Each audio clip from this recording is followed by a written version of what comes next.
Particular formula तुमने derive किया है least distance of distinct vision वाला, वो अप्लाई करो, या जैसे अभी जनरल फॉर्मूले से m is equal to minus f o upon u e, तो माइनस एफ ओ हो गया तुम्हारा 75 और यूई तुम्हारा 5, माइनस 15 आ गया। और अगर चाहो तो ये लगा दो minus f o upon f e 1 plus F e by D, same answer दोनों से आएगा। तो ये भी लगा सकते हो जनरल फॉर्मूला भी, या ये लगा दो, कोई प्रॉब्लम नहीं है। सेकेंड पार्ट है for seeing with relaxed eye by how much distance will the eye piece have to be move back. अगर तुम्हें रिलैक्स्ड आई से देखना है तो आई पीस को कितना मूव करना पड़ेगा? Yes anyone? 5 centimetre. 5 centimetre no,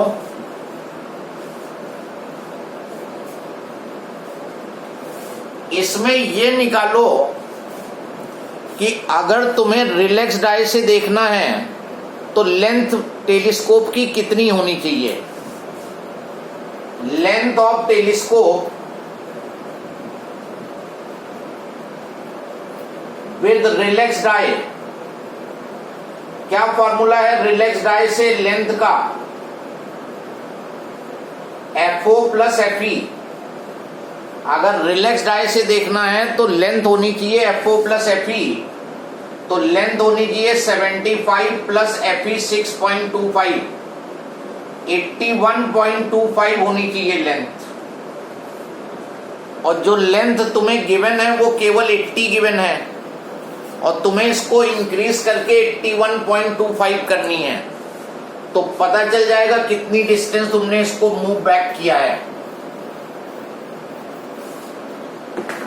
तो डिस्टेंस बाय विच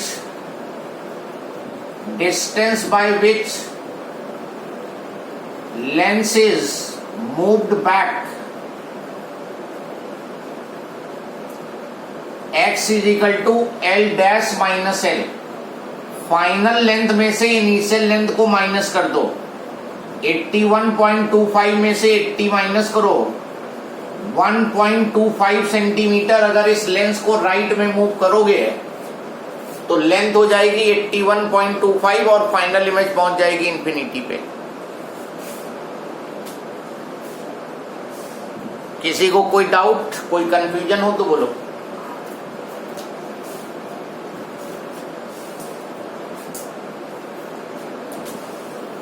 और फिर कह रहा है कि जब रिलैक्स्ड आई में टेलीस्कोप सेट हो गया तो नई मैग्नीफाइंग पावर क्या होगी? तो इस केस में magnifying power minus f o upon f e होती है रिलैक्स्ड आई में, तो माइनस एफ ओ 75 हो गया, एफ ई 6.25 हो गया। 75 एफ ओ है और एफ ई जो है focal length of eye piece 6.25 निकाली थी, सॉल्व कर दो, -12 आ रहा होगा।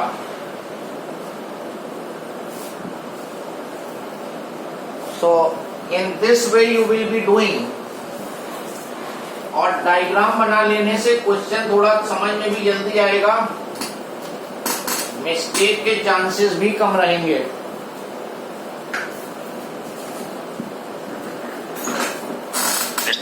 से बता दीजिए एक बार। कौन सा?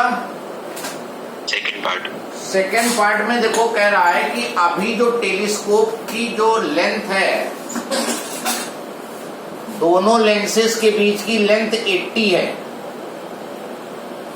वो कह रहा है कि अगर रिलैक्स्ड आई से देखना है तो आईपीस को कितना मूव करना पड़ेगा। देखो रिलैक्स्ड आई से जब देखते हैं तो आईपीस का फोकस यहीं पे आना चाहिए, जबकि पहले यहां पे था फोकस। अभी इस सिचुएशन में जब इमेज यहां बन रही है तो फोकस इसके लेफ्ट में था। जब इसको यहां पे ले आओगे, आईपीस यहां पे आ जाएगा तो फोकस मूव करके इसके ऊपर आ जाएगा, और जहां इमेज जो है फोकस पे आई इसके, फाइनल इमेज इंफिनिटी पे चली जाएगी। तो अगर फाइनल इमेज इंफिनिटी पे होती है तो लेंथ का फॉर्मूला होता है FO plus FE। Final image infinity पे तभी बनेगी जब लेंथ ये होगी 81.25 और अभी 80 सेंटीमीटर है केवल। तो तुम्हें इसको केवल मूव करना है आई पीस को, तो कितना मूव करोगे 81.25 minus 81.25।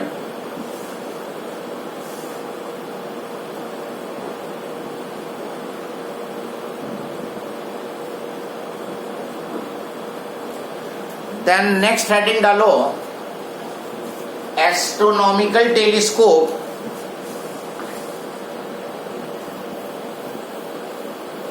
Reflecting time. Astronomical telescope reflecting time.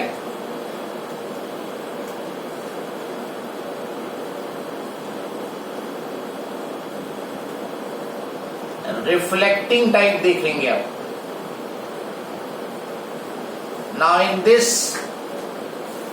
Syllabus में जो है केवल तुम्हारे रे diagram of reflecting telescope with image at infinity, that's all. Least distance of distinct vision का केस नहीं है और ना इसमें कोई डेरिवेशन है, फॉर्मूला सेम रहेगा जो रिफ्रैक्टिंग टाइप में था। यहां पे ऑब्जेक्टिव जो लेते हैं that is concave mirror in place of convex lens. Objective is concave mirror of large focal length, large aperture. This is objective. नीचे ऑब्जेक्टिव के ब्रैकेट में लिख लो large focal length and large aperture. तो lens की जगह पर यहां पर मिरर यूज किया जाएगा concave. Object is at very large distance, astronomical body again. उसके टिप से दो रेज लोगे, that two rays will be coming parallel to each other. मेरे साथ साथ डायग्राम बनाना, अदरवाइज बनने के बाद तुम्हें कुछ क्लियर नहीं होगा। दो रेज ऑब्जेक्ट की टिप से आ रही हैं। Object is at very large distance, बना देते हैं दिखाने के लिए डॉट से, चाहे बनाओ चाहे सीधे ले लो। ये rays angle of incidence is equal to angle of reflection से रिफ्लेक्ट होंगी and they will be forming image somewhere here. और ये कॉनकेव मिरर का फोकस होगा।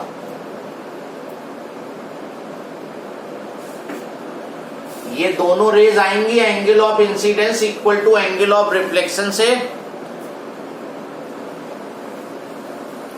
इनको ड्रॉ करोगे और इमेज जहां बनेगी वो फोकस होगा ऑब्जेक्टिव का।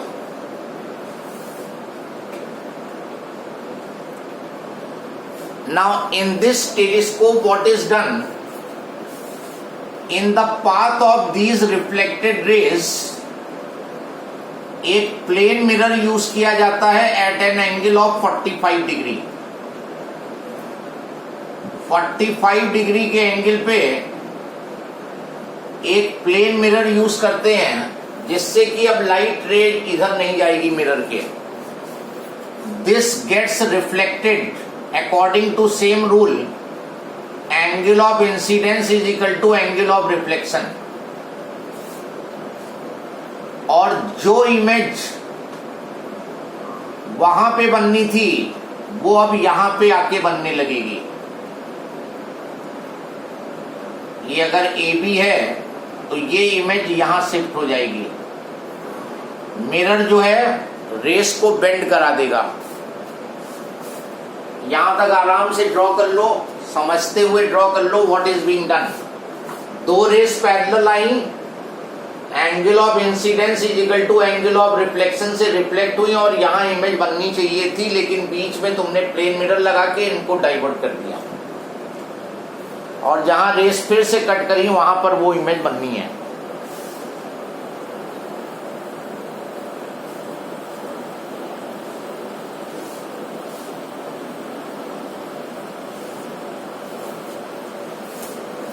अब यहां पे आईपीस लेंस लगा लो, eyepiece lens, small focal length, small aperture, eyepiece, और ये इसकी प्रिंसिपल एक्सिस ड्रॉ कर दो। Eyepiece lens, small focal length, small aperture, यहां ब्रैकेट में लिख लेना small focal length, small aperture.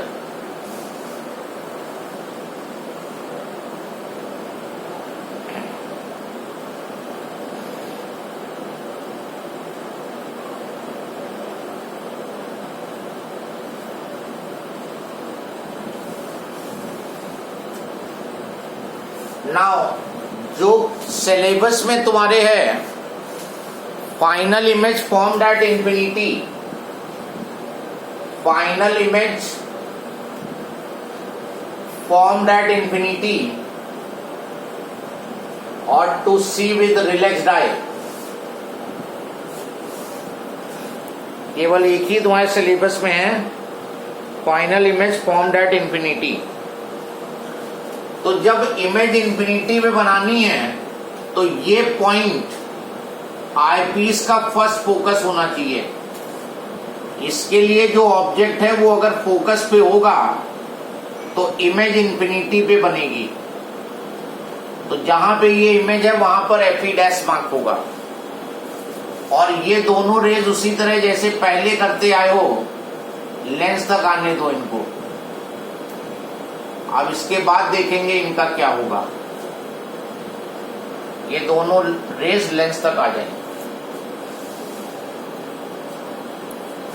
They are coming from the focus.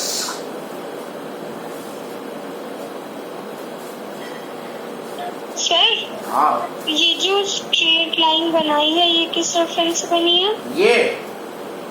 ये जो तुमने इमेज बनाई है ना उसी के बेस से ये स्ट्रेट लाइन बना दो। That will be principal axis है, वो इमेजिनरी लाइन है। प्रिंसिपल एक्सिस, तो प्रिंसिपल एक्सिस लेंस की होती है वो है ये।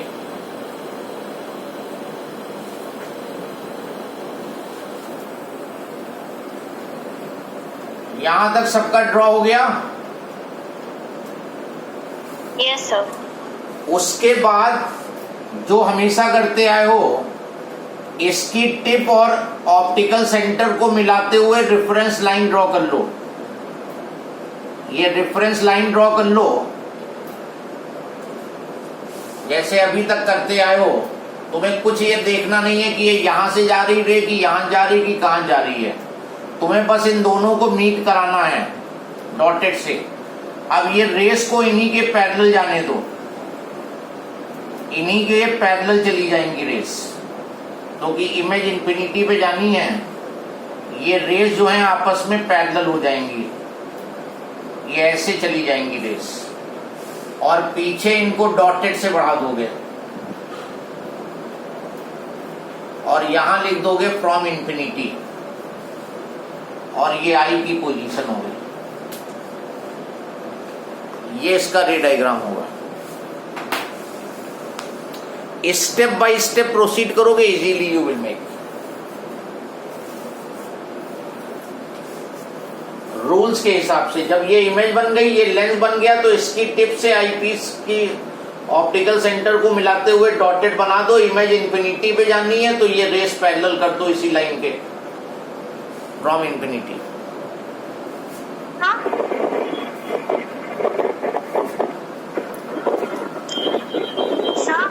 यस। तो वो जो मिरर के बगल में स्ट्रेट लाइन है वो कैसे बनाएंगे? पार्डन? तो जो स्मॉल मिरर है ना उसके लेफ्ट में जो स्ट्रेट लाइन रेफरेंस लाइन है वो कैसे बनाई है? ये जो इमेज बनाई है तुमने, इसकी टिप और आईपीस पे स्केल रखो और दोनों तरफ डॉटेड बना दो, राइट। और ये जो ओरिजिनल रेज लेंस तक आई हैं उनको इसी डॉटेड रे के पैरेलल बना दो दोनों को, और पीछे डॉटेड में बना दो। क्लियर हुआ नहीं? सर वो जिसमें फोकस बना है वो वाली डायग्राम बनाइए। ये कहीं से जाए तुम्हें इससे कोई मतलब नहीं है, फोकस से जाए ना जाए कोई प्रॉब्लम नहीं है, बस इस वाली डॉटेड ऑप्टिकल सेंटर वाली डॉटेड के पैरेलल होनी चाहिए बस। इधर फोकस से जाए ना जाए कोई मतलब नहीं है तुम्हें, ये फोकस तुम भूल जाओ कि कहीं फोकस है, ये उससे कोई मतलब नहीं है, राइट। बस केवल ये देखना है ये जो ऑप्टिकल सेंटर से जो डॉटेड ड्रॉ की है रेफरेंस उसके पैरेलल होनी है रेस को, बस कहीं से जाए तुम्हें कोई मतलब नहीं है।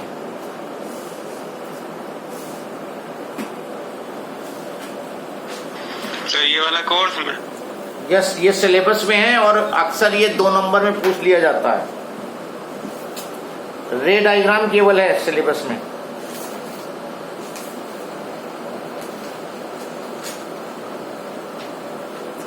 एक दो प्रैक्टिस कर लो अगर इसको नियम के हिसाब से तो ये प्रॉब्लम नहीं करता है, बड़े आराम से बन जाएगा। लेकिन बिना नियम के अगर देख के बनाओगे फोटोग्राफ तो फिर नहीं बनता है।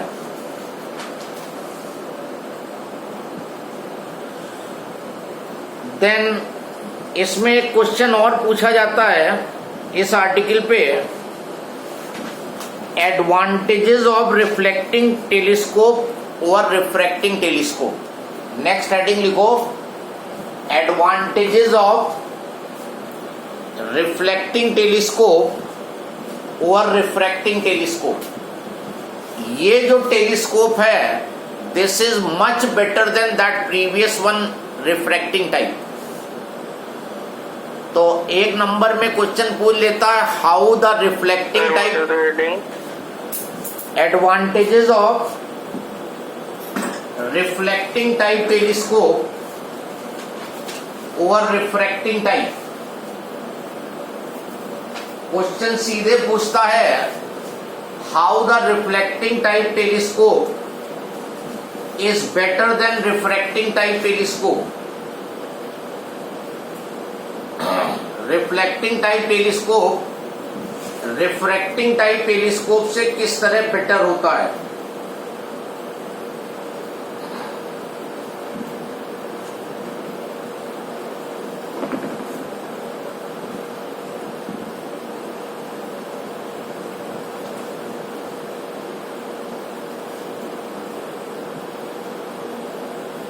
Write down first point, the image formed by reflecting type telescope, the image formed by reflecting type telescope is brighter than that formed by refracting telescope of equivalent size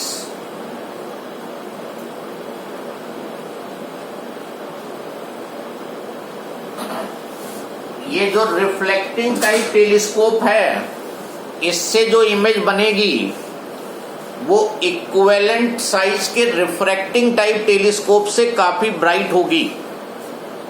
refracting type में यहां पे lens use किया गया था और lens से जब light pass होगी तो कुछ लाइट रिफ्लेक्ट भी होगी और कुछ लाइट एब्जॉर्ब भी होगी लेंस से।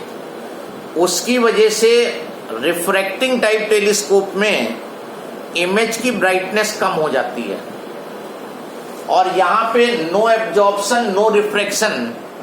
तो रिफ्लेक्टिंग टाइप टेलीस्कोप से जो इमेज बनेगी वो रिफ्रैक्टिंग टाइप टेलीस्कोप से काफी ब्राइट होगी, इक्विवेलेंट साइज की। मतलब जितने डायमीटर का ये ऑब्जेक्टिव मिरर है और वहां उसी डायमीटर का ऑब्जेक्टिव लेंस हो तो कंपैरिजन करने पे जो रिफ्लेक्टिंग टाइप टेलीस्कोप है ये मिरर वाला टेलीस्कोप जो है ये ज्यादा ब्राइट इमेज फॉर्म करेगा, लेंस वाला कम ब्राइट फॉर्म करेगा क्योंकि लेंस में कुछ लाइट जो है एब्जॉर्ब भी होती है और रिफ्लेक्ट भी होगी लेंस सरफेस से।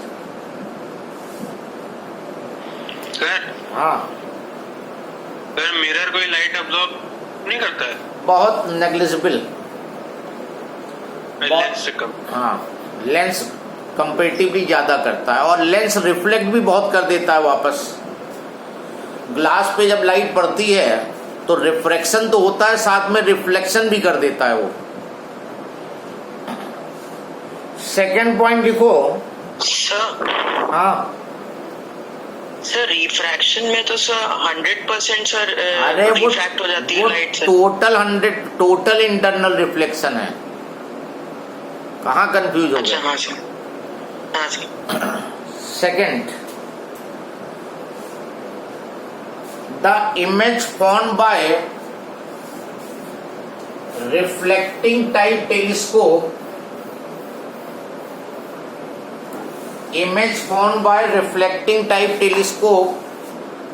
is free from defect of chromatic aberration,